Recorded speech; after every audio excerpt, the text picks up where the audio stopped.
말씀을 읽을 때마다,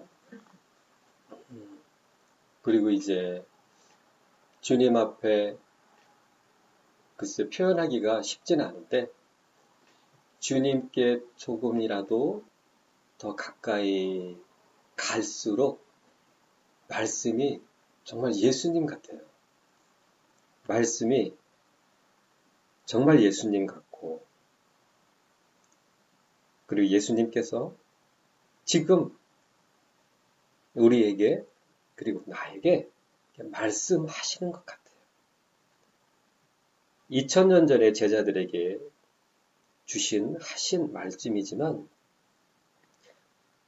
예수님께 가까이 가면 갈수록 이 말씀이 정말 살아있어요.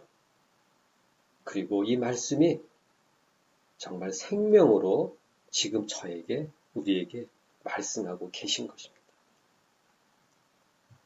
말씀이 지루한다거나 이 말씀이 우리의 삶에 무슨 큰 힘이 있을까? 그러신 분들은 말씀 안에 주님께 가까이 가질 않아서 그래요. 주님께 가까이 가면 갈수록 주님의 것들, 그 주님께서 더 살아계신 것을 알게 됩니다.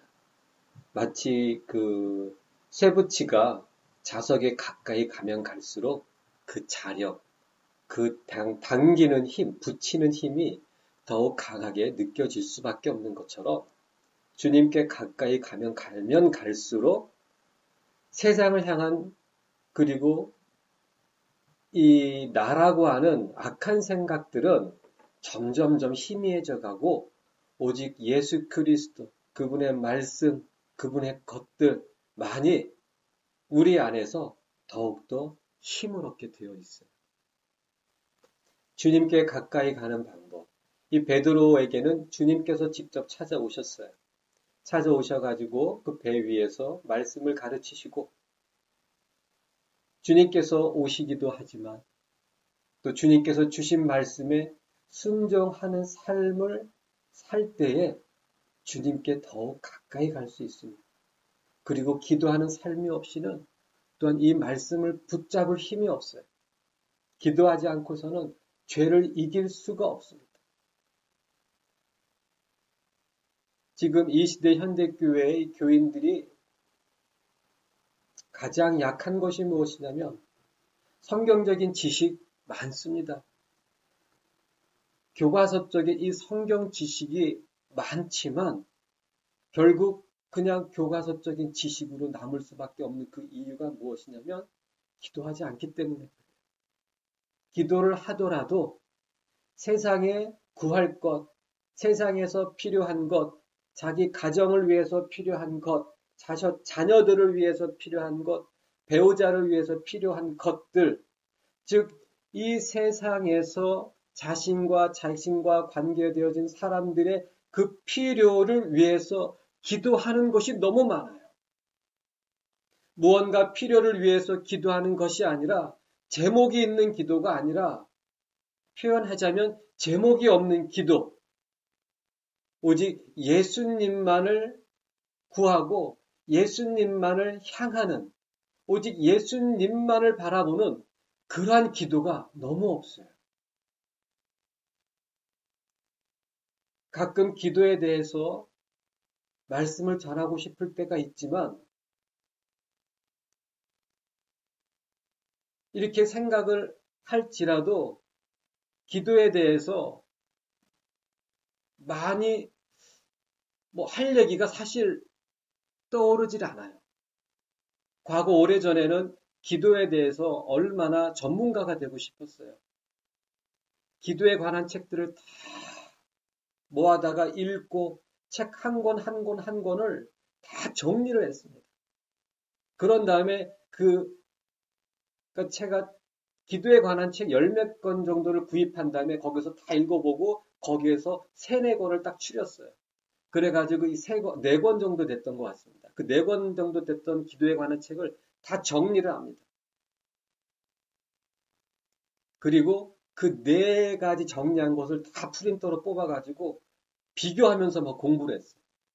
그러면서 그래 맞아, 기도는 이런 거야. 그래, 기도는 이러한 종류의 기도들이 있고 또 이러한 종류들의 그 기도는 또 어떻게 이제 기도를 해야 되지 하면서 기도에 관한 책을 써내고 싶었어요.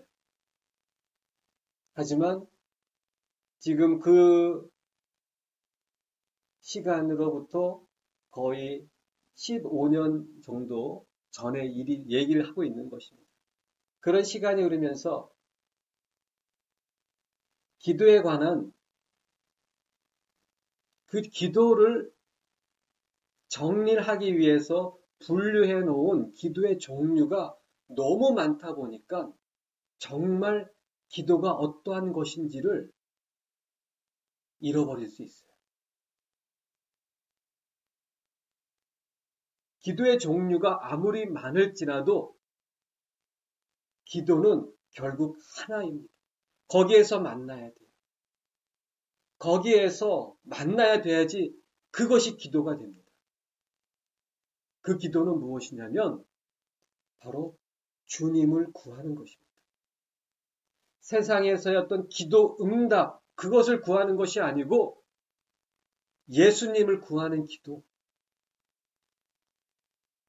예수님을 바라보는 기도. 바울 사도께서는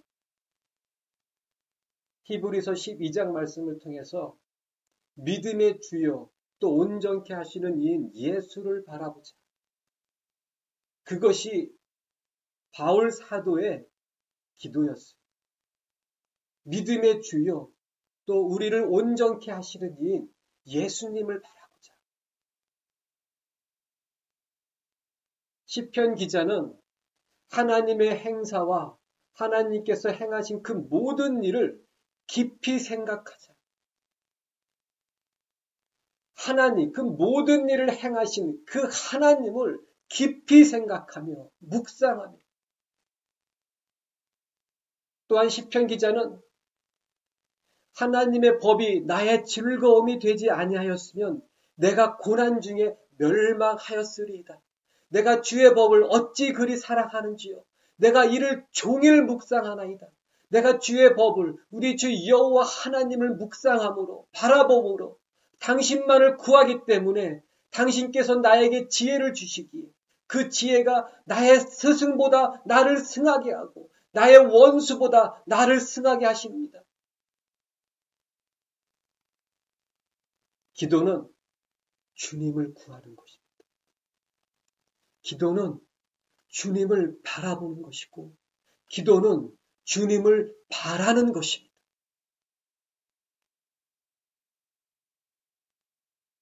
너무나 많은 기도의 그 제목들, 너무나 많은 기도의 종류들, 그런 것들로 진정한 기도가 덮여버렸어요.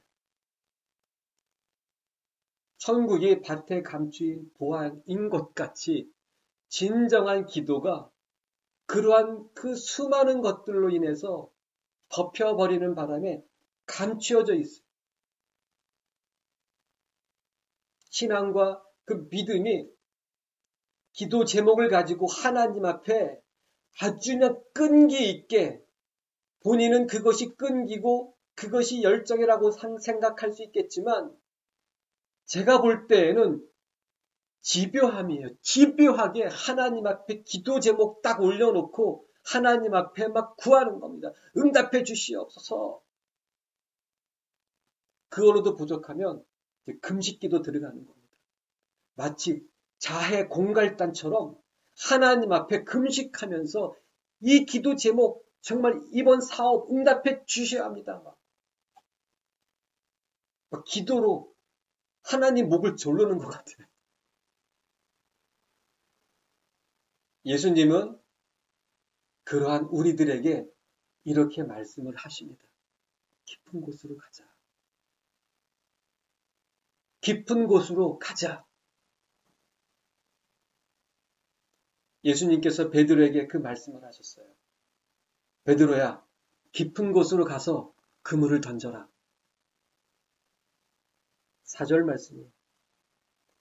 그러니까 5절에 시몬이 대답하여 가로되 선생이여 우리들이 밤이 맞도록 수고를 하였으되 얻은 것이 없지만은 말씀에 의지하여 내가 그물을 내리리이다.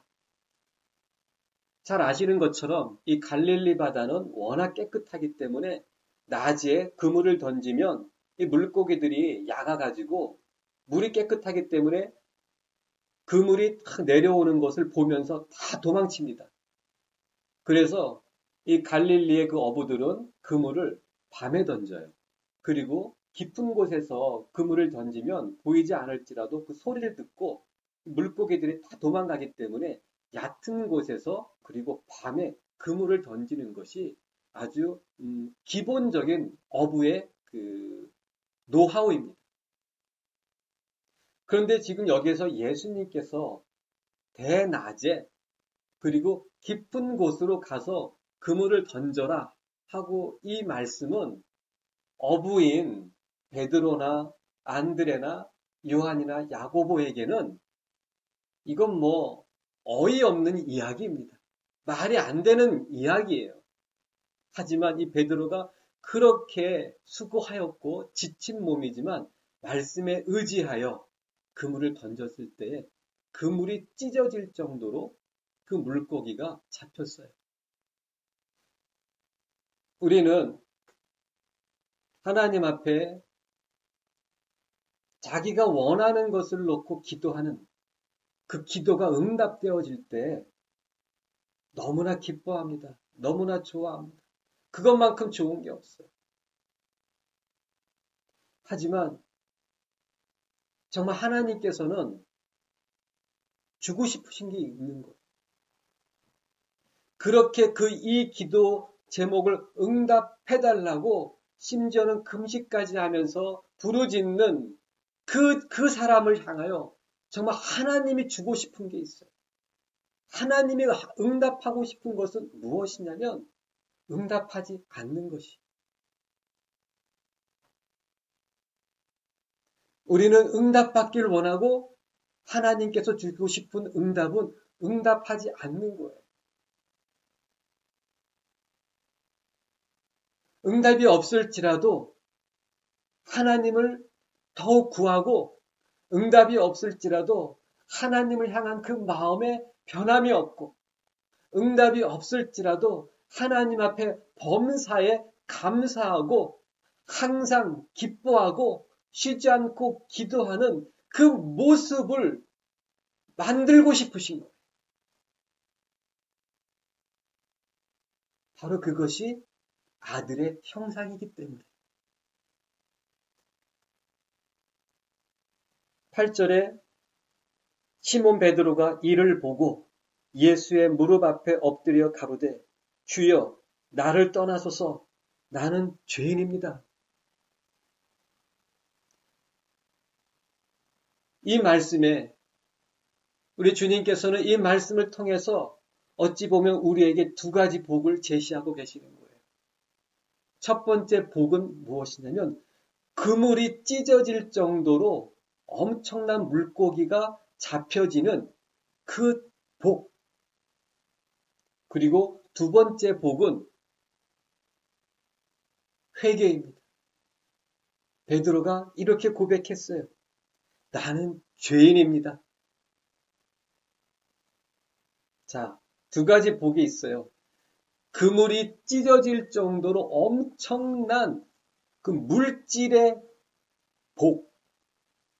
그리고 두 번째는 너무나도 보잘것없고 너무나도 하찮은 것처럼 이 세상에서 보여줄 것도 없고 내세울 것도 없고 자랑할 것도 없는 오히려 부끄러운 자신의 모습을 발견하고 나는 죄인입니다 하는 이 복, 이 두 가지 복 중에 과연 우리는 어떠한 것을 원하는가? 과연 우리는 어떠한 복을 위해서 기도하고 있는가? 과연 우리는 어떠한 복을 위해서 신앙 생활을 하고 있는가? 정답은 우리는 알고 있어요.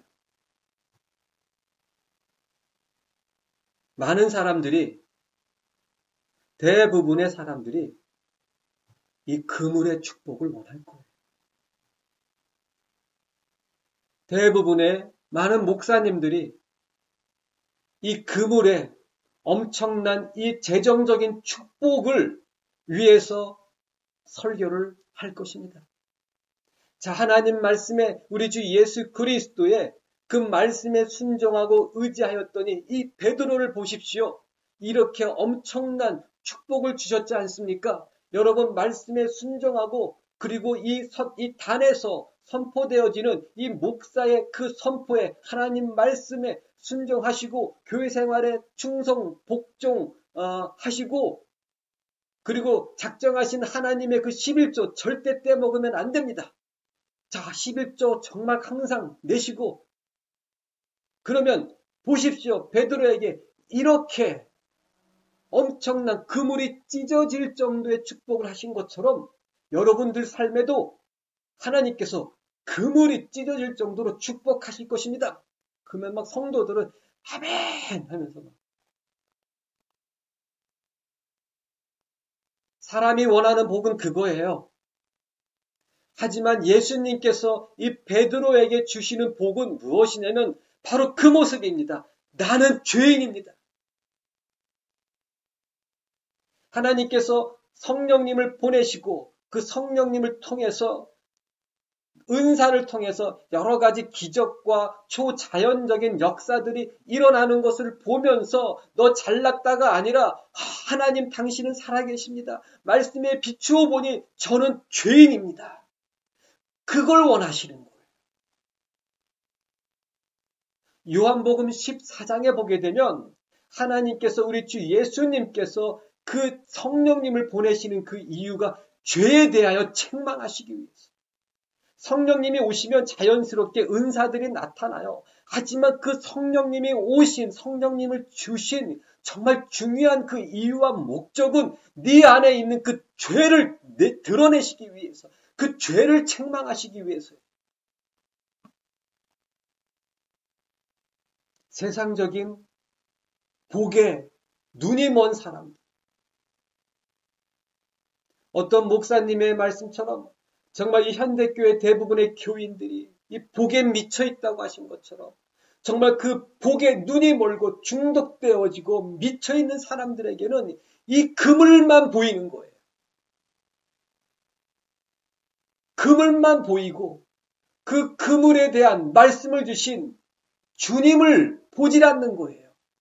그러니까 기도가 주님 이번에도 이 그물이 찢어질 정도로 역사하여 주시옵소서. 그물이 또 찢어질 정도로 응답하여 주시옵소서. 모든 것들이 주시옵소서. 응답하시옵소서. 그런 기도로만 차 있는 거예요. 말씀 충만, 은혜 충만, 성령 충만이 아니라 정말 기도의 제목들로 충만하게 채워 있어요. 그 이야기는 욕심으로 충만하게 채워져 있는 거예요. 세상으로 채워져 있는 거예요. 주님께서 깊은 곳으로 가자. 깊은 곳으로 갈 때에 우리 자신이 얼마나 더럽고 우리 자신 속에서 얼마나 악한 생각들이 꿈틀거리고 마귀가 그 더럽고 음란하고 추악하고 그 잔악한 생각들을 집어넣을 때 그 가라지를 뿌렸을 때에 이 더러운 마음에 덥석 그것들을 얼마나 덥석 무는지 그것을 우리는 깨달아야 합니다.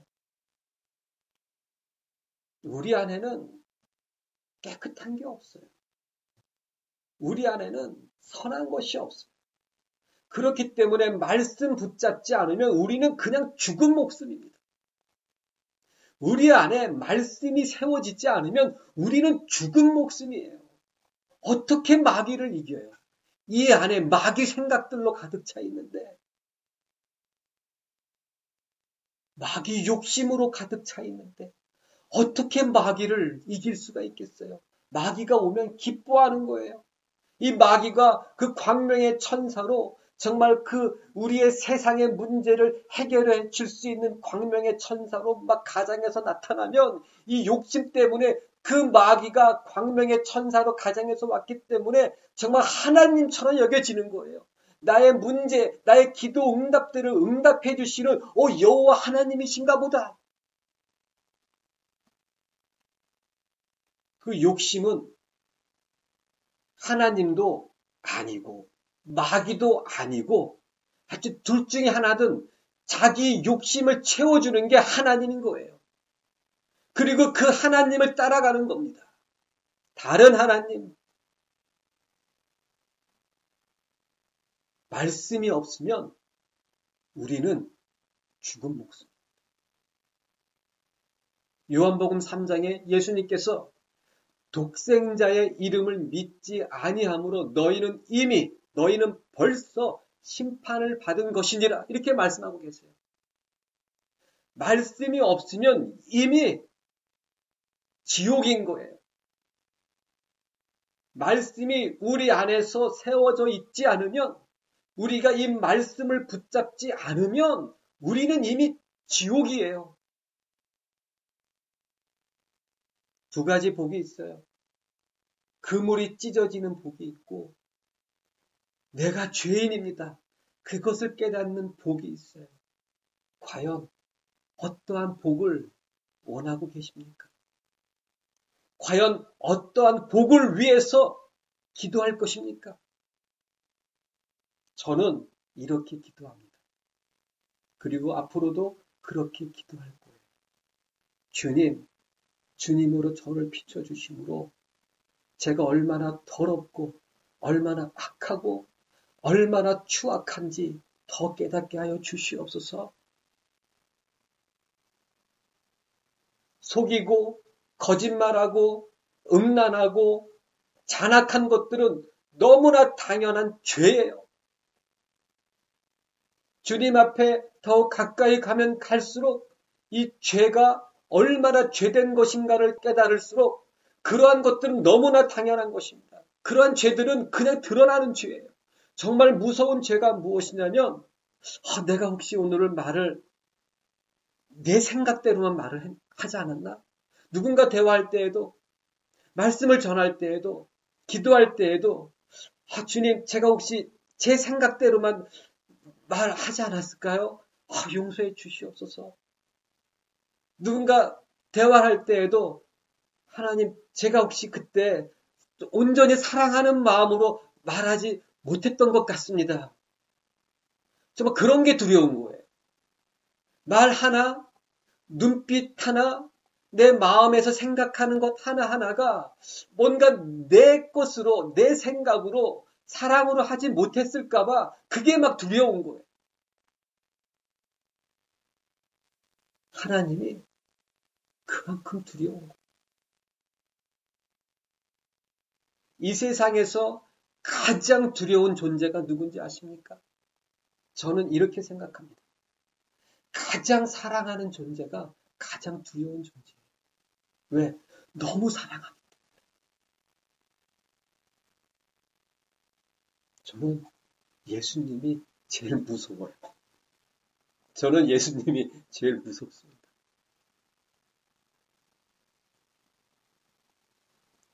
우리에게 이러한 복이 있길 원합니다.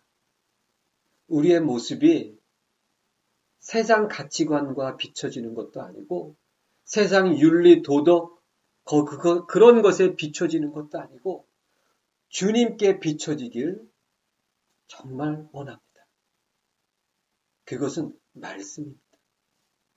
항상 나를 말씀과 나를 비교하는 것이지 다른 김집사, 박집사, 어떠한 장로님, 권사님, 어떤 목사님과 나를 비교하는 것이 아니고 나를 항상 말씀에 나를 비추는 거예요. 말씀에 나를 내어놓는 것입니다. 주님 너무 더럽습니다. 너무 악합니다. 정말 꿈틀꿈틀 막 그 더러운 생각들이 막 튀어나오려고 합니다. 배가 불렀는데도 그 낮에 보았던 그 화덕 피자가 막 생각나면서 어쩜 이렇게 제 자신이 탐욕스럽습니까? 말씀에 너희가 입을 옷이 있고 먹을 양식이 있음을 족한 줄로 알라고 하셨어요. 그럼에도 하나님 앞에 너무 창피해요.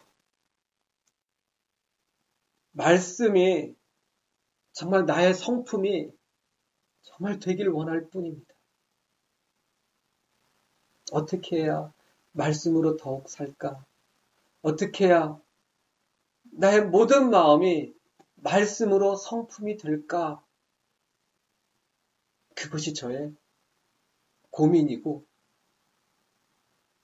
그것이 저의 기도의 사실 제목도 아니에요. 사실 저에게는 기도 제목이 자꾸 생기려고 할 때마다 그냥 내려놓습니다. 왜? 주님이 알아서 해주시겠지. 너희에게 이러한 모든 것들이 있어야 할 줄을 이미 아시느니라. 그 말씀을 주셨잖아요. 먼저 그 나라와 의를 구하면 이 모든 것들을 너희에게 더하시리라. 그 말씀을 주셨잖아요.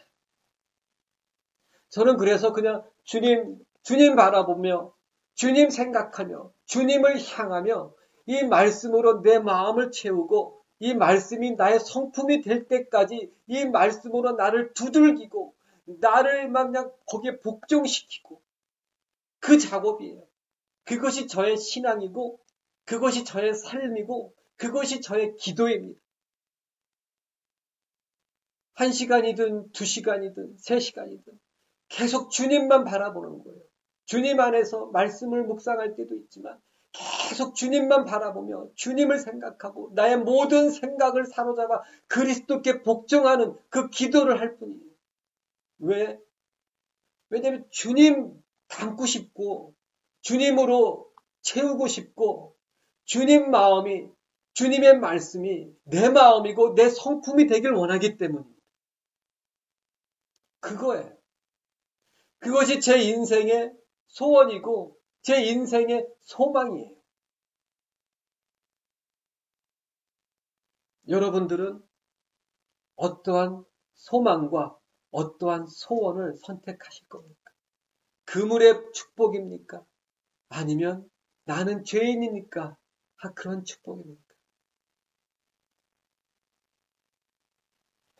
기도하겠습니다.